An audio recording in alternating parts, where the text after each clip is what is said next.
Ilang araw na kaming hindi masyado nag-uusap ni Vincent. Madalas ay wala siya dito sa bahay, kagaya kagabi ay hindi siya umuwi. Kapag naman nandito siya ay halos hindi kami mag-usap. Kahit nasa kwarto kami, nauuna siyang matulog sa akin. Hindi ko na lang siya pinapansin. Baka lang abala siya sa trabaho niya at madami siyang ginagawa. Nandito ako sa kusina ngayon at nagluluto ng pananghalian namin. Hindi ko alam kung uuwi ba siya o hindi. Nasasanay na din ako na late siyang umuwi at kung minsan ay hindi talaga umuwi. Good afternoon, mahal! Nagulat pa ako sa boses na narinig ko at biglang may yumapos sa bewang ko.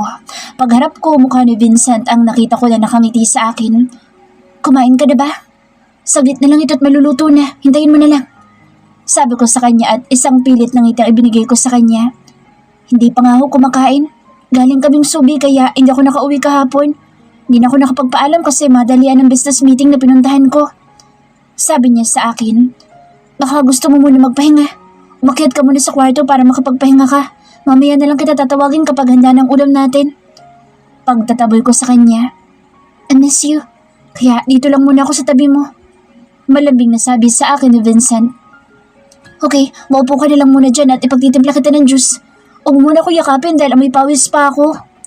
Nahiya akong sabi sa kanya. Mahal, may pasalubong ako para sa'yo. Nasa living room siya. Alam ko na magugustuhan mo yun. Nakangiti niyang sabi sa akin. Bigla naman akong kinilig dahil sa sinabi niya. Pakiramdam ko ay mahal ako ng asawa ko kaya hindi niya ako nakalimutang bilhan ng pasalubong. Saglit lang at kukunin ko. Sabi niya, saka siya tumayo sa kinuupan niya at lumabas ng kusina. Hindi nagtagal ay bumalik na siya dalang isang punpo ng tulips and lilies. Mga bulaklak na naging paborito ko na dahil ito ang madalas niyang ibigay sa akin. Meron pa itong kasamang isang red balloon na hugis puso. Iniabot niya sa akin ang mga ito at ang isang kulay pulang box. Napanganga ako dahil sa nakita kong box na hawak niya. Lumapit siya sa akin at binuksan ang box. Nanlaki ang mata ko nang makita ko na isa itong kwintas ng hugis puso. Did you like it? I haven't given you anything else, so I thought I'd give you a necklace. I'm sorry about last time. I know I caused so much pain to you, and sometimes I'm inconsiderate. Paghingi niya na sorry sa akin, pumunta siya sa likod ko at sinuot niya sa akin ang kwintas na bigay niya. Masayang-masaya ako sa ilang buwang pagsasama namin. Ngayon niya lang ako naisipan na regaluhan ng ganito kamahal na halaga. Thank you, mahal. Gustong-gusto ko itong bigay mo sa akin. Promise hindi ko ito sasangla kahit na nawalan ako ng pera. Pagbibiro ko sa kanya, walang problema. Kapag naisangla mo yan, bibigyan na lang ulit kita. Sabi niya sa akin sabay kindat. Bakit parang ang bait naman sa akin ng asawa ko? May ginawa ka bang kasalanan? Walang mali siyang tanong ko sa kanya. Bigla akong nakita na nag-iba ang mood niya at nagsalubong ang kilay niya. Kailangan ba may ginawang kasalanan para magbigay ng regalo sa'yo? Bakit kailangan mo akong pag-isipan ng hindi maganda? Excited ako ibigay sa'yo yung regalo ko dahil akala ko matutuwa ka pero parang iba yatang gusto mong iparating sa akin. Inis na sabi ni Vincent. Hindi naman sa ganoon, nagbibiro lang naman ako. Masaya nga ako at kahit ilang araw kang hindi umuwi, naalala mo pa din akong bigyan ng mga bagay na makapagpapasaya sa akin. Pagkumbinsi ko sa kanya. Hindi ko naman intensyon na mainsulto ko sa sinabi ko. Biro ko lamang iyon. Pero kung na-offend ka, I'm sorry, hindi ko sinasadya. Ano ko pa? Iniwan niya ako dito sa kusina at umakyat sa aming silid. Bakit ang bilis na ngayon uminit ang ulo niya? Binibiro ko lang naman siya. Ang babaw niya at pati biro'y pinapatulan. Minsan na nga lang siya umuwi, ganun pang naging ugali niya. Pinagpatuloy ko na lang ginagawa ko at nang matapos na ako'y naganda na ako sa dining ng pagkain para makakain na siya. Umakyat ako sa aming silid at nakita ko siyang nakahiga. Nilapitan ko siya at nag-aalinlangan pa akong gisingin siya. Baka magalit na naman kapag ginising ko. Mahal, gising ka na. Halika na, kumain na tayo habang mainit pa ang bulalo na niluto ko. Bulong ko sa kanya. Mahal, sorry na, huwag ka na magalit. Muli ko pang sabi sa kanya. Gumalaw siya at tumagilid paharap sa akin. Bigla niya akong kinabig papunta sa kanya kaya napahiga ako. Parang mas gusto ko na ikaw na lang kainin ko ngayon. Bulong niya sa akin. Mamaya mo na ako kainin. Halika na sa baba para makakain na tayo ng tanghalian. Sagot ko sa kanya. Promise mo yan ha? After eating lunch, ikaw naman ang gagawin kong panghimagas. Pilyong sabi pa niya sa akin. Tumango naman ako bilang pagsang-ayon sa sinabi niya. Sabay na kaming bumaba. Hawak niya ang kamay ko. Okay naman kaming dalawa. Mabilis lang talaga magbago ugali niya. Kailangan ko lang na lagi siyang intindihin para hindi kami mag-away na dalawa.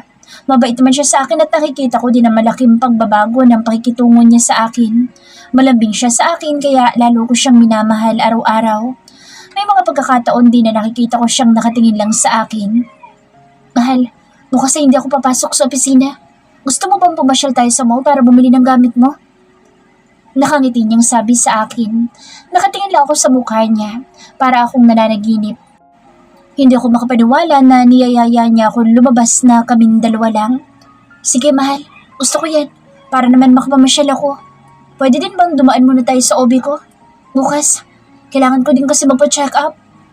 Tanong ko sa kanya. Wala namang problema. Para makapamili na din tayo kapag nalaman natin kung anong gender ni baby. Masaya ako sa sinabi niya kaya maganda akong kumain. Napapatingin ako sa asawa ko dahil parang sarap na sarap din siya sa paghigop ng sabaw. Mahal, ang sarap po talaga magluto. Pwede ba sa susunod ipagluto mo ko ng kare-kare? Gusto ko matikman ulit yung kare-kare niluto mo nung namanhikan kami sa inyo. Wika niya na patuloy lang sa paghigop ng sabaw at pagsubo ng kanin sa kanyang bibig. Hayaan mo, minsan hahatiran kita ng lunch mo sa opisina mo para naman makakain ka ng masarap. Nakangiti ko ding sagot sa kanya. Gusto ko yan, mahal. Pakidamihan mo pag maghahatid ka ha para matikman naman ng mga kaibigan ko ang luto mo. Para mainggit naman sila sa akin. Natatawa pang sabi niya. Kinikilig ako pag ganito ka-sweet si Vincent. Feeling ko'y mahal niya ako. Kahit hindi ko pa siya naririnig na nag-I love you sa akin.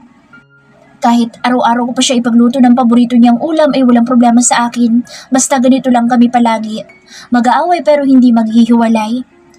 Matapos namin kumain ay nagligpit na ako. Nagpresenta naman si Vincent na siya na maghuhugas kaya hinayaan ko na siya. Umakyat na ako sa taas para maligo. Alam kong sisingilin niya ako mamaya. Ayoko naman na mag-lovemaking kami na amoy ulam ako. Pumasok ako sa banyo at nilagyan ko ng tubig ang bathtub. Gusto kong magbabad sa bathtub para maginawaan ang pakiramdam ko. Nagpatugtog ako ng sexy music para malalax ako. Bago lumusong sa bathtub na puno ng bubble bath, ay inilublob ko ang katawan ko na tanging ulo lang ang nakalitaw at iniunat ko ang mga paa at ipinikit ko ang aking mga mata. Hindi nagtagal ay naramdaman ko na din si Vincent. Idinilat ko ang aking mata at nakita ko siya na may dalang alak, red wine at red label na whiskey. Ibinigay niya sa akin na isang glass wine at sinalinan niya ito. Mahal, ang romantic naman ng music mo. Parang pinaghandaan mo talaga ito ah. Bulong niya sa tenga ko. Magkatapat kami at kitang-kita ko ang magandang hubog ng kanyang katawan. Nakakapaglaway ang maumbok niyang muscles at ang nakatayo niyang sandata na animoy nakasaludo sa akin. Mahal, natatakam ka na ba sa katawan ko? Nakangiti niyang sabi sa akin. Isang tango lang ang itinugon ko. Hindi ko din alam bakit ako tumango. Parang niya akong hinihipnotismo na lahat ng sasabihin niya ay nagugustuhan ko. Hindi naman ako sanay uminom pero para akong uhaw na uhaw. Ang bilis kong maubos ang wine na isinalin niya sa baso ko kaya humingi pa ulit ako sa kanya. Masarap siya. Matamis at parang hindi naman nakalalasing. Sabi ko kay Vincent, don't drink too much, mahal. Kala mo lang hindi nakalalasing pero sa huli ang tama niyan. Sabi sa akin ni Vincent. Pagkatapos ng mainit na tagpong pinagsaluhan namin ni Vincent sa loob ng banyo, ngayon ay nakahiga na kami dito sa kama na magkayakap. Hindi maalis ang ngiti ko. Masaya akong pinagmamasta na maamong mukha ni Vincent. Pangarap ko lang ito noon na makasama siya. Ngayon ay natupad na. Ipinikit ko ang aking mata na may ngiti sa aking labi. Nagising ako sa kalagitnaan ng gabi para umihi. Pagkapako kay Vincent sa tabi ko'y wala siya. Tumayo ako at pumunta sa banyo. Mahiga na sana ako na makarinig ako ng boses sa may veranda. Dahan-dahan ako lumapit para hindi ako makalikha ng anumang ingay. Pilit kong idinikit ang aking tenga sa sliding door para marinig ko kung sinong kausap niya. Alam kong hindi maganda ang nakikinig sa usapan ng iba pero hindi ko alam kung bakit na-curious akong alamin kung anong pinag-uusapan nila. I can't make it right now. Danog kong sabi ni Vincent. Nakikita ko siyang nilalamukos ang mukha niya at parang naiinis siya sa kausap niya sa kabilang linya. Hindi ako pwede bukas. May lakad kami ni Sabrina. Pupuntahan na lang kita kapag may free time na ako bukas. Muli kong narinig na sabi niya. Nalalamig ako sa aking mga narinig. Mahaba pa naging usapan nila pero bumalik na ako sa kama. Ayokong malaman niya na narinig kong usapan nila ng sino mang nasa kabilang linya. Pakiramdam ko may nililihim sa akin si Vincent. Alam kong hindi lalaki ang kausap niya. Hindi naman tumatawag ng ganitong oras ng gabi mga kaibigan niya. Natatakot ako magtanong dahil baka mauwi na naman kami sa away. Bigla na lang na tumulo ang luha ko. Kahit anong pigil ko, hindi ko mapigilan ang pagpatak. Narinig kong bumukas ang sliding door at pumasok si Vincent. Nagtulog-tulugan ako para hindi niya malaman na nakikinig ako sa usapan nila. Tumalikod ako sa kanya at sa kanya ako niyakap. Gusto ko siyang kausapin at tanungin tungkol sa narinig ko pero naduduwag ako. Hinayaan ko na lang at ipinikit ko na lang ang aking mga mata. Nagising ako sa amoy ng masarap na ulam galing sa kusina. Wala na si Vincent sa tabi ko. Bumangon ako at pumasok sa banyo. Gaya ng daily routine ko ay naligo muna ako bago lumabas ng kwarto. Mahal, gising ka na pala. Halika na dito, mag-breakfast na tayo. Aya sa akin ni Vincent. Napapaisip tuloy ako kung tama bang narinig ko kagabi. Baka naman nagkamali lang ako ng dinig kagabi. Pinagmamasdan ko si Vincent. Mukha naman siyang normal at walang ginagawang masama. Baka nag-overthink lang ako at hindi naman babae ang kausap niya kagabi. Ipinagila ako ni Vincent ng upuan at sa kanya ako pinaupo at nalagyan ng plato sa aking harapan. Umupo na din siya sa tabi ko at sabay na kaming kumain na dalawa. Muli siyang tumayo at nagulat pa ako na ipagtimpla niya ako ng gata sa kanya ito iniabot sa akin. Mahal, hindi ka na dapat na nagkakape ngayon. Mas mabuting gatas ng iniinom mo. Dahil mas maganda iyan para kay baby. Nakangiting sabi sa akin na Vincent. Isang tipid ng ngiti lang din na iginanti ko sa kanya. Anong oras ba tayo aalis? Excited na kasi ako malaman ng gender ni baby. Pag-iba ko ng usapan namin dalawa. After natin mag-breakfast, maliligo lang ako para makaalis na tayo. Sabi niya sa akin. Pagkatapos namin kumain, ako na nagpresentang magligpit at maghuhugas ng plato. Pinaakyat ko na siya sa taas para makaligo na. Ilang saglit lang ay pareho na kaming naka-ready. Let's go, mahal. Para may time pa tayo na mamilisan mo. Aya niya sa akin. Hinawakan niya ang kamay ko at iginiya niya na akong palabas ng bahay. Pagkadating namin sa obigainin ko ay agad naman akong chinek up at in-ultrasound. Naiyak ako nang itinuturo sa amin ni Doc ang mukha ng anak namin ni Vincent. Maliit pa siya pero ngumingiti na siya sa amin. Hawak ni Vincent ang kamay ko at paulit-ulit niya iyong dinadampian ng halik. Mr. and Mrs. Gomez, babae po ang baby niyo. Masayang sabi sa amin ng OB. Naiyak ako nang malaman ko na babae ang anak namin. Ito din kasi ang gusto ng mga bianan ko dahil pangarap daw nila na magkaroon ng anak na babae. Matapos ang ultrasound ay binigyan lang ako ng reseta ng OB ko saka kami umalis na ni Vincent. Matutuwa si mommy kapag nalaman niya na ang unang apo niya babae. Sigurado ako lagi niya yung ihiramin sa atin. Natatawa pang sabi ni Vincent na parang excited. Nakarating kami sa mall na dalawa at gaya pa din kanina ay inaalalayan niya ako. Mahal, pwede ba muna tayong kumain? Nagugutom na kasi ako. Sige mahal, para mamaya mamimili na lang tayo. Sagot niya. Naganap kami ng restaurant na pwede naming kainan na dalawa. Sa isang Korean restaurant kami pumasok. Mukhang masasarap ang menu niya kaya natakam akong kumain. Habang kumakain kami ay biglang tumunog ang telepono niya. Dinukot niya iyon sa kanyang bulsa at tinignan ko sinong tumatawag. Hindi niya naman sinagot at muling ibinalag iyon sa kanyang bulsa. Makailang beses pang tumunog ang kanyang telepono hanggang sa nagsalita na ako. Mahal, baka naman importante. Bakit hindi mo sagutin? Malambing na sabi ko sa kanya. Nagpaalam siya sa akin at lumabas siya ng restaurant sa kanya sinagot ang tawag. Pinagmamasdan ko siya mula dito sa loob at nakikita ko na nagagalit siya sa kanyang kausap. Ilang minuto din ang itinagal ng kanilang usapan at pagbalik niya ay tapos na akong kumain. Sino yung tumawag, mahal? Painosenteng tanong ko. Si Verna, ang sekretary ko. Tapid niyang sagot. Nagkabit-balikat lang ako at hindi na ako muli pang nagtanong sa kanya. Napansin kong nagbago din bigla ang mood niya. Kung kanina'y masigla siya, para ngayon ay naging balisa siya. Hindi ko tuloy maiwasan ang hindi mag-isip.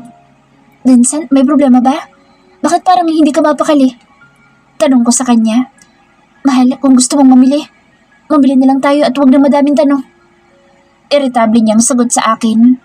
Naglalakad kami papuntang department store nang tumunog muli ang telepono niya. Agad niya namang sinagot ito pero hindi siya nagsalita. Sabrina, pwede bang sa ibang araw na lang tayo mamili? May importanteng pupuntahan lang ako. Casual niyang sabi sa akin. Kung importante yan, okay lang naman na susunod na lang. Wala namang problema. Sabi ko sa kanya. Iwan mo na lang ako dito at may mga bibilin pa ako. Mauna ka na sa pupuntahan mo at baka hinihintay ka na nakausap mo. Sabi ko sa kanya. Ito ang card ko. Bilhin mo lahat ang gusto mo at ito ang gamitin mo pambayad. Sabi niya sa akin sabay abot ng card na galing sa wallet niya. Hinalikan niya lang ako sa pisngi at nagmamadali na siyang umalis. Mag-isa akong naiwan dito sa mall at parang gusto kong pagsisihan na pinaalis ko siya. Naglakad-lakad ako na parang wala sa aking sarili. Bakit ibang pakiramdam ko sa mga kinikilos ni Vincent?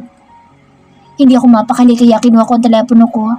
Tinignan ko ang number ni Verna, ang secretary ni Vincent. Tatawagan ko siya para malaman ko kung totoo ba na nakausap niyang asawa ko kanina.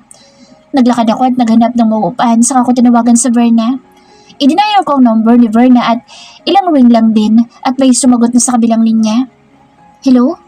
Sabi nun sumagot ng tawag ko. Hello? Pwede ko ba makausap si Verna? Si Sabrina ito, asawa ni Vincent. Pakilala ko naman sa sarili ko.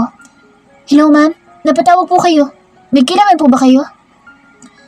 Verna, itatanong ko lang sana kung tumawag ka ba kay Sir Vincent mo kanina? Nahihiyang tanong ko sa kanya. Naku, hindi po ma'am. Kapag po tapos na po ang office hours, ang rule po ni sir, ibawal na siyang tawagan. Since wala naman pong pasok ngayon, hindi ko pa po siya nakakausap. Sagot sa akin ni Verna. Bigla ako nanlumo sa aking narinig. Mukhang totoo ang kutob ko na may ginagawa siyang hindi maganda. Nagpaalam na ako kay Verna at ibinabana ang tawag. Nanginginig ako at pakiramdam ko'y nangihina ang binti ko. Tatayo na sana ako para umuwi na bigla akong mahilo at matumba.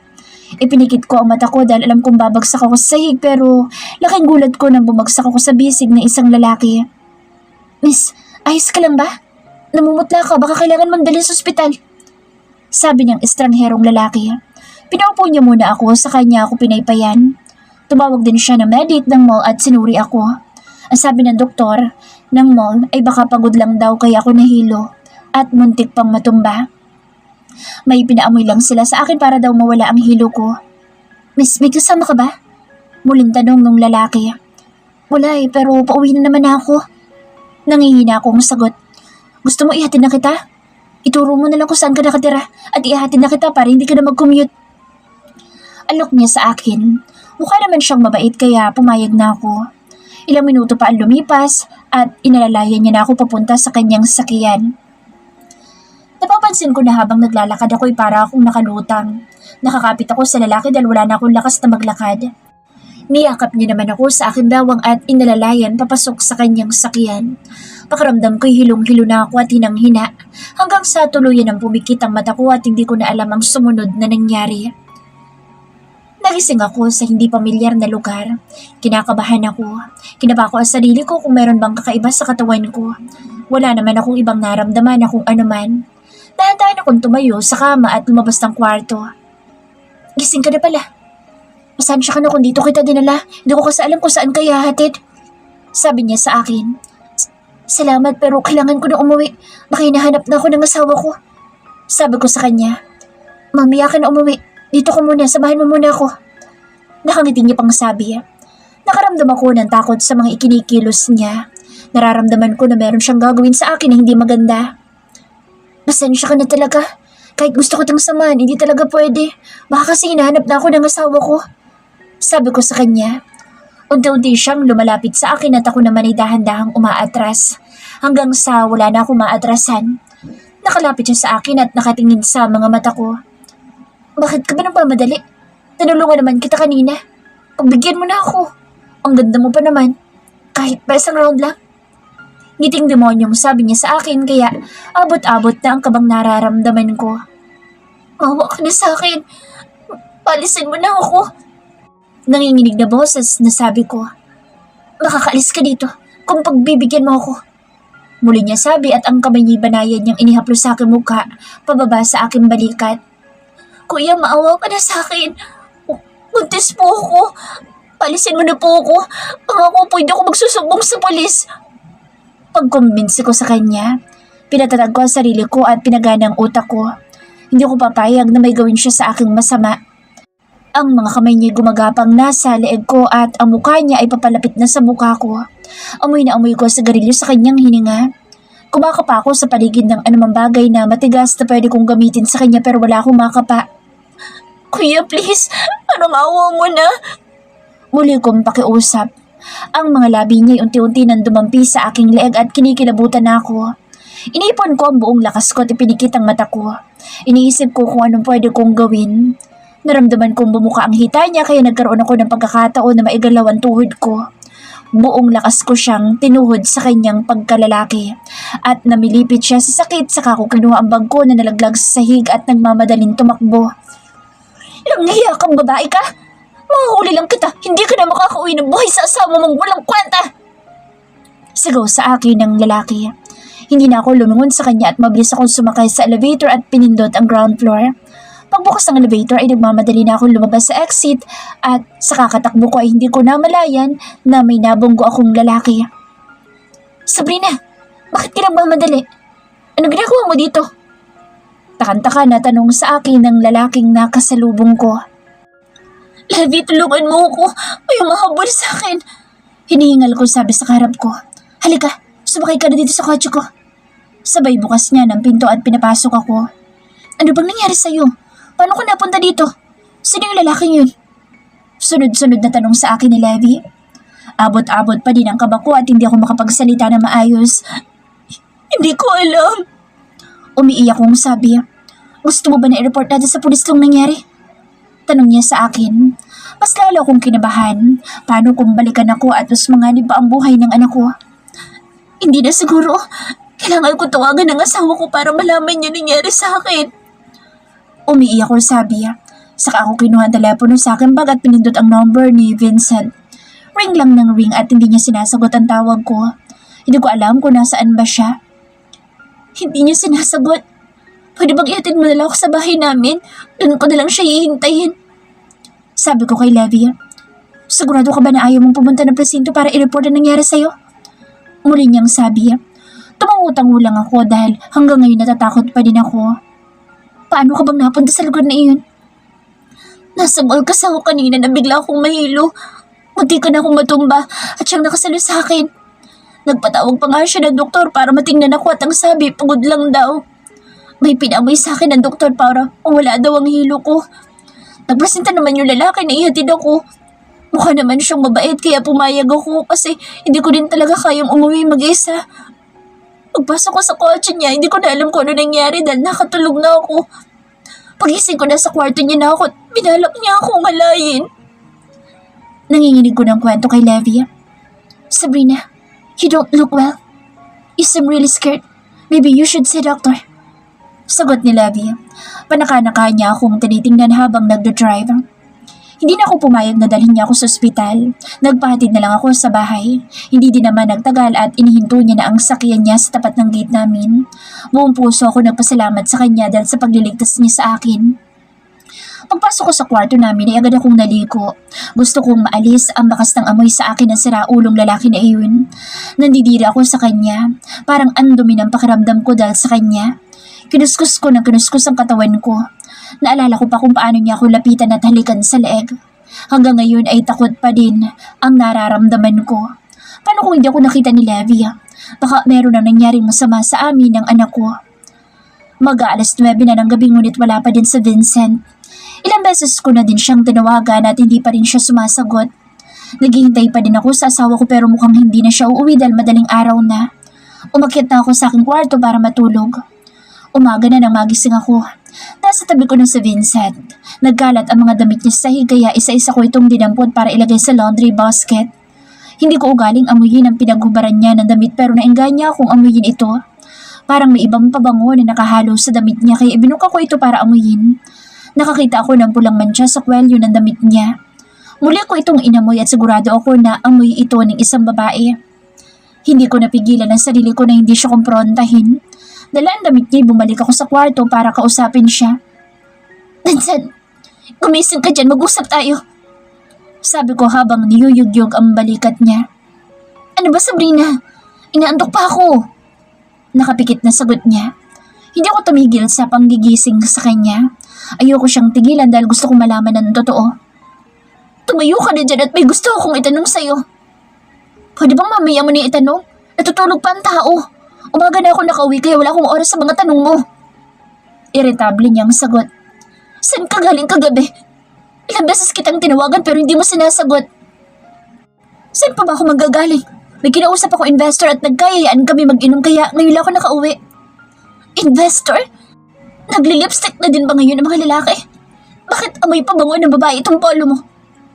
Investigador ka ba? Kailangan ko bang sabihin lahat sa'yo ng gagawin ko? Hindi kita magulang para ipaalam sa'yo kung saan ako pupunta o kung sino kasama ko. Ang trabaho mo ay paligayahin ako at pagsilbihan, yun lang. Huwag mo akong artehan na para bang totoo tayo mag-asawa, Sabrina. Dahil hindi. Ikaw lang may gustong makasal tayo at hindi ako.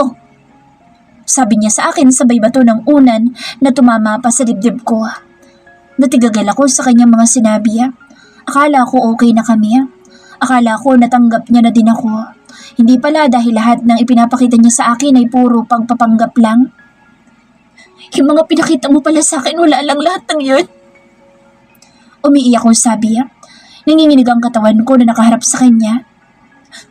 Wala lang yung mga ginawa mo. Puro lang yung pagpapanggap. Ganun bang ibig mo sabihin? Stop acting like you didn't do everything. Alam mo hindi kita mahal. Sinunod ko lang ang gusto ng mga magulang ko kaya tigilan mo ko yung kaartahan mo. Sagot niya sa akin. Sinong babae mo? Sumagot ka, sinong babae mo? Hindi ako naniniwala na wala lang ako sa'yo. Alam ko, mahal mo ako. Ayaw mo lang aminin sa sarili mo dahil tuwag ka. Halos maghalo na ang luha at sipon ko dahil sa galit ko sa kanya kasabay na walang tigil kong pag-iyak. Wala akong babae. Tumigil ka na dahil baka hindi ako makapagpigil sa'yo. Ayoko sa lahat ng pinakikialaman ng buhay ko. Nabuhay akong walang nakikialam sa akin maski pa magulang ko. Malakas ang boses na sigaw niya sa akin. Napatras ako sa lakas ng boses niya. Hindi ko inaasahan na ganito ang magiging reaksyon niya sa simpleng tanong ko. Tumayo siya at lumapit siya sa akin sa kanya hinaklit ang braso ko. Kung ayaw mong hiwalayan kita, mas mainam kung tatahimik ka na lang at huwag mo akong pinakikialam sa gusto kong gawin. Hindi ako manghihinayang na paalisin ka dito sa bahay ko at mula ngayon sa guest room ka na matutulog. Minsan nasasaktan ako. Bitawan. Hindi ko na natapos na sasabihin ko dahil itinulak niya na ako sa kama. Tumama ang likod ko sa headboard ng kama kaya napaigik ako sa sakit. May naramdaman akong paralikido na lumabas sa puwerta ko kaya akala ko'y napaihilang ako. Tumutulo siya sa hita ko kaya nakaramdam ako ng takot. Kahit nanginginig ako'y nagawa kong yumuko para punasan ang likidong umaagos sa aking hita. Minsan, may dugo. Nanginginig ang boses na sabi ko habang nakatingin ako sa kamay ko na may bahid ng dugo. Minsan may dugo. Muli kong sabi, nautal ako magsalita at balot ng takot ang buong pagkatao ko. Tigila! Hindi niya na natapos ang sinasabi niya nang makita niya akong takot na takot at nakaangat ang kamay ko na may dugo.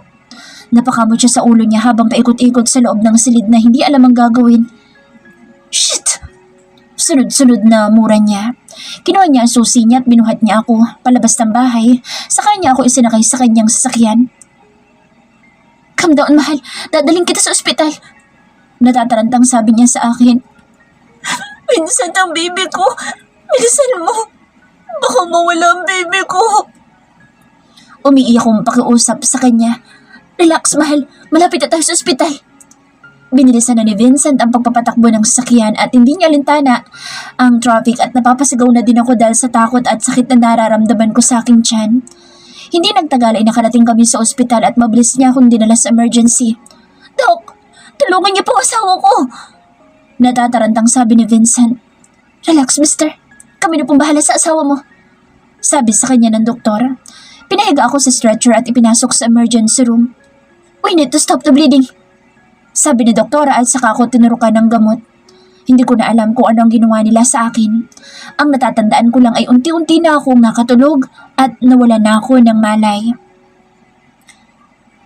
Nagising ako dahil sa isang pamilyar na boses ang aking narinig. Sabrina, anak, magpagaling ka. Boses ni nanay na umiiyak habang nararamdaman kong hinahagod niya ang buhok ko. Sabrina, nandito lang si nanay. Babantayan kita. Muli niyang sabi. Kusad tumulo ang luha ko at unti-unti kong idinilat ang aking mga mata. Puting kisame ang una ko nasilayan at nang luminga ako sa aking kaliwa, mukha ni nanay na balot ng luha ang nasilayan ko. Nanay!